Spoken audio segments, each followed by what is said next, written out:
আসসালামু আলাইকুম রহমতুল্লাহি ওবরাকাতু। ঈদ মুবারক, ঈদ মুবারক, ঈদ মুবারক।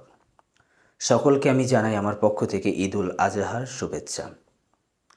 আসুন আমরা এই ঈদুল আজহায় আমরা যারা কোরবানি দিব, আমরা গরিবদের পাশে থাকি এবং তারা একটা আশায় থাকে যে আমরা যখন কোরবানির ঈদ আসে, যারা কোরবানি দেবে তারা আমাদের কিছু গোস্ত দিবে। ওই গোস্ত দিয়ে আমরা আমাদের সন্তানদেরকে নিয়ে আমরা কিছু ভালো খাবার খাবো।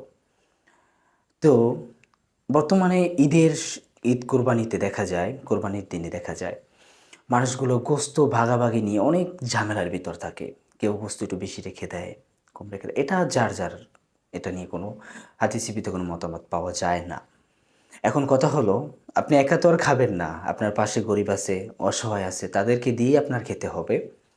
অতএব আসুন আমরা সবাই মিলে গরিব, অসহায় যে মানুষগুলো আছে তাদের পাশে থাকি। রাস্তায় দেখা যায় ঢাকা শহরে অথবা শহরের দিকে গেলে দেখা যায় এতিম বাচ্চারা আছে যারা রাস্তায় হাঁটা চলা করে, মা বাবার পরিচয় নাই, পরিচয়হীন, মা বাবারা ফালাই থুয়ে যায় রাস্তাঘাটে। এরকম বাচ্চারা আছে, অথবা মা বাবা আছে তারাও ভিক্ষা করে খায়, সমর্থ নাই। তাদেরকে একটু নতুন জামা কাপড় কিনে দেন, তাদের মাথায় একটু হাত বোলান, তাদের হাতে কিছু টাকা ধরিয়ে দেন।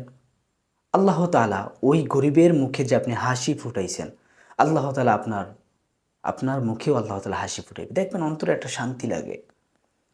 আল্লাহ রাসূল সাল্লাল্লাহু আলাইহি সাল্লাম বলেন, যদি দেখো তোমার সংসারের ভিতর অশান্তি আসে, তুমি শান্তিতে নাই, তোমার ভিতর সুখ নাই, তুমি এতিমদের কাছে চলে যাও, এতিমদের মাথায় হাত বুলাও, তাদেরকে সাহায্য করো, তাদের সাথে একটু আনন্দের মুহূর্ত কাটাও, দেখবা তোমার ভিতরে একটা শান্তি চলে আসবে। আসুন আমরা সবাই মিলে এই ঈদুল আজহাকে আমরা উদযাপন করি এবং গরিবদের মুখে হাসি ফোটাই, তাদেরকেও ঈদুল আজহার উদযাপনটা তাদের মনের ভিতর ফুটিয়ে তুলি। এই বলে আমার সংক্ষিপ্ত বক্তব্য আমি শেষ করলাম। ওমা তৌফিক ইল্লা বিল্লাহ। আসসালামু আলাইকুম রহমতুল্লাহি ওয়া বারাকাতুহু। সকলে আমার জন্য দোয়া করবেন, আমি সকলের জন্য দোয়া করি। ফি আমানিল্লাহ।